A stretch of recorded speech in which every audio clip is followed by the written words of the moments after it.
السلام علیکم ناظرین، میرا نام ہے مظہر حسین اور ہم بات کر رہے ہیں بھٹو کی کتاب اگر مجھے قتل کیا گیا۔ آج کا ہمارا ٹاپک ہے کہ کس طرح کرتاس سیبس میں بہت زیادہ جگہ بھٹو کے نام نہاد امیج میکرز کو دی گئی۔ بھٹو بیان کرتے ہیں کہ کرتاس سیبس میں جن چند افسران کا ذکر ہوا وہ درجہ ذیل ہیں: مسٹر وقار احمد اسٹیبلشمنٹ اور کینٹ سیکرٹری، مسٹر محمد حیات ٹمن سیاسی مشیر، مسٹر افضل سعید سیکرٹری وزیر اعظم، mister Abdul Rashid special secretary. Bhutto بیان کرتے ہیں کہ کس طرح فوج نے انتخابات میں اہم کردار ادا کیا۔ ان کا کہنا تھا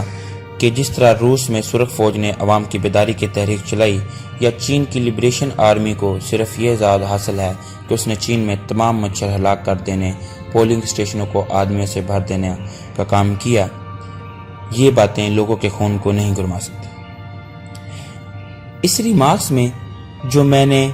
اسے اہم نقطہ پر پوشیدہ ہیں وہ یہ ہے کہ مارشل لا کے نفاذ کے نتیجے میں مستقبل میں فوج ہی اس قابل ہی نہیں رہے گی کہ منصفانہ انتخابات کرانے کا آزاد بھی حاصل کر سکے۔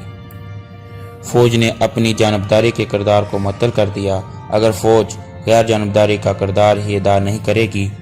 تو پھر یہ چھوٹا سا اعزاز ہی اسے حاصل نہ ہو سکے گا اور عوام کے ہاتھ اپنے رشتے کے وجود کا جواز ہی پیش نہ کر سکے گی۔ یوں راؤ رشید جو کہ میرے نزدیک ترین مشیر اور متعمد ثابت کر کے دراصل یہ مقصد حاصل کیا جا رہا ہے کہ اس کے بیان حلفی کے الفاظ کی صداقت کو کم سے کم ثابت کیا جائے